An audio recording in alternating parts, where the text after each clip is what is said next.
Myself Further. In today's session, we are seeing the selling pressure building on the Euro USD, and it is starting to decline from the levels closer to 1.219 to now almost closer to 1.215. I think to be precise, it is somewhere closer to 1.216, and it looks like that the near-term top has formed, and from here onwards, the probability is a lot higher that we might be seeing some correction and decline towards the 1.21 level. So we will be looking at some trading opportunities which might come our way in this changing scenario. The immediate trigger for this change in trajectory for the Euro USD has been the yesterday's monetary policy announcement from the ECB, which has been perceived as more dovish than warranted. Of course, the ECB didn't really make any changes to its monetary policy, but on the inflationary front as well as on the economic outlook, it has stressed the need to be accommodative, and as a result of that, the market participants are of view that ECB is not going to tighten its monetary policy at least till the second half of next year, that is 2022, and even then, there is a lot more time. Now, moving on to the data rocket for the day, we had these United Kingdom's economic releases coming in, and industrial production data is kind of mixed if we look at it from the month on month perspective. There is slight decline of 1.3%, but if we look at the same data from the year on year perspective, it has a record rise of 27.5%, and that's simply because of the low base effect. In the April of last year, the pandemic was in full swing, and most of the economic activity was shuttered, and that has contributed to this record rise this year around. The GDP growth numbers were also released, and the average 3 month GDP growth is seen at 1.5%, which is a substantial improvement in the economic activity compared to the recession which we had seen in the last quarter of 2020. And also the trade balance data was released, and here there is deficit of pound 10.96 billion, which is slightly less compared to what we had for the last month. Moving on to the North American trading session, we are scheduled to get the University of Michigan's consumer survey data, and here the expectations are that current conditions might be on the betterment, and we might see for the month of June the reading higher compared to the prior month, and this time around we are expecting the current conditions to be closer to 92 or even better than that.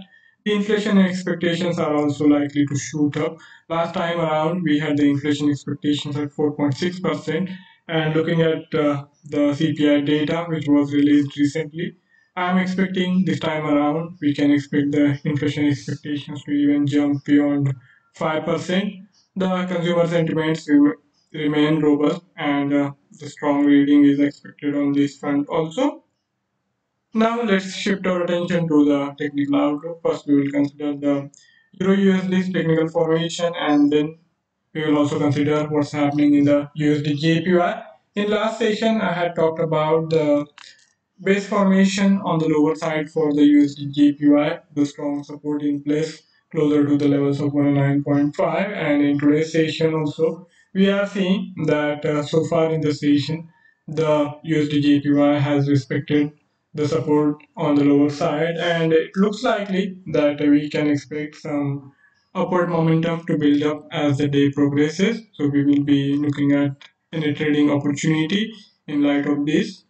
Let's start with the Euro USD's technical outlook. This is the daily time frame chart, and here this extended consolidation, which has been ongoing for almost a month now, seems like that we are finally going to see a breakout on the lower side. So far, if you consider the price formation this month, we had this sharp decline earlier in the month, and after that, this correction, or you can say retracement happened, and we saw the Euro USD climbing back closer to its highs, recent swing highs, and after failing to cross and sustain beyond 1.22, now the selling pressure is building again, and this time around, if we see the breakout below 1.215, which has been the immediate swing low, I think we can expect the decline to then go on at least till 1.21, which is the next support, which is also the prior swing low. And that's the price area I'm expecting the Euro USD to retest again in coming days, if not today itself. So we will be looking for the trade entries which can bring us some profit in immediate term. The central pivot point of this month's pivot point series is going to be crucial, and any break below it, I think, is going to accelerate the selling momentum in the Euro USD, and then at least till this first support, which is quite far off, around 1.206, we can expect the continuation of these bearish momentum, and in light of that, the entry should be kept closer to or below this central pivot point. And instead of trying to short it on the higher side, I would say that watch out for this consolidation, highs and lows, and accordingly, we can trade whenever we have the prior swing low broken while keeping the stop loss closer to the immediate swing high. If we consider this regression curve, it has also now started to incline on the bearish side as the momentum has waned, and we are seeing there is a consolidation looking like it might be coming to an end. So here, watch out for the breakout, and only after that, the trading decisions should be taken. So in today's session, there is a convergence area of these three SMAs, the 50, 100, and 200 SMAs, which are there around 1.218, are going to be the significant price area to keep an eye on. And unless and until we have any sustained move beyond this, I think the bearishness is likely to prevail in today's session.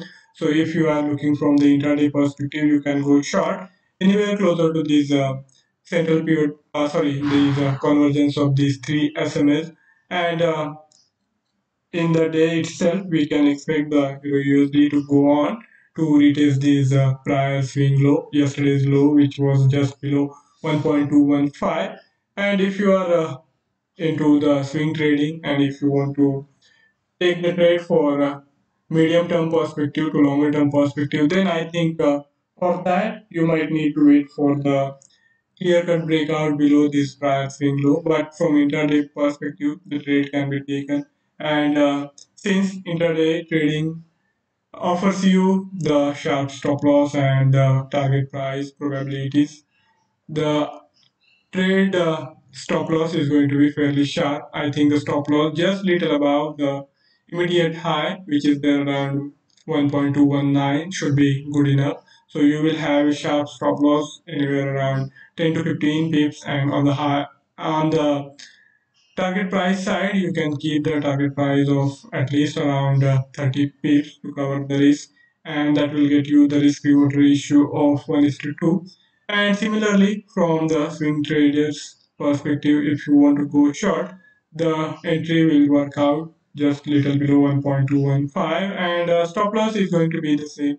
The stop loss will have to be kept closer to the immediate high, so the stop loss will need to be kept anywhere close to 1.22, and that will entail the risk of around 50 pips, but then the reward is also going to be proportionate. And if we have the breakout on the lower side, we can expect the Euro USD to go on to decline below 1.21, and even the price levels of 1.205 can be expected. So in that case also, the risk reward ratio works out closer to 1 is to 2, and good enough for any trade.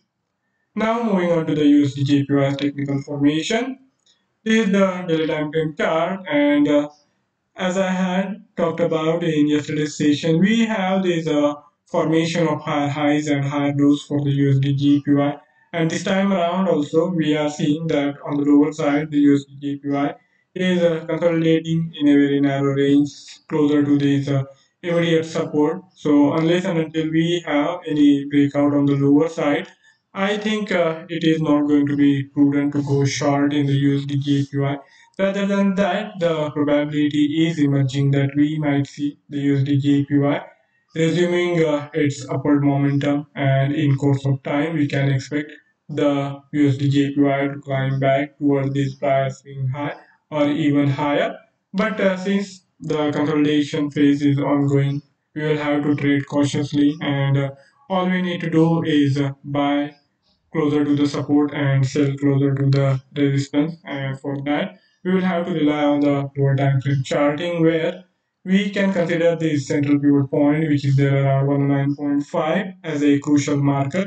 And as long as price action is respecting this support area, we can be fairly confident of going long anywhere closer to the central pivot point. And on the higher side, the target can be kept closer to these prior swing high. From intraday perspective, we will have to keep the target price closer to the yesterday's high, which is there around 19.8. So that will offer you the possibility of profiting around 30-35 pips if the trade goes right, and the risk is not too high.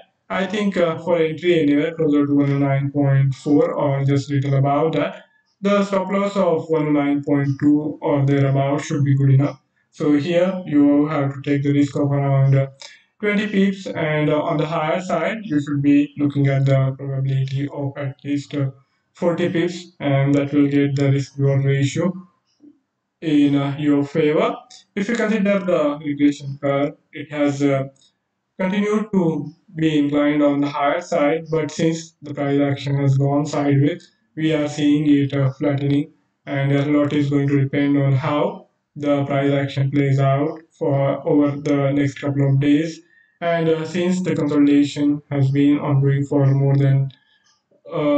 almost a week now, I think some sort of big move, at least for 50-60 pips, can be expected. And the probability is a lot higher for the move towards the price being high. The price area of around 110 can be retested.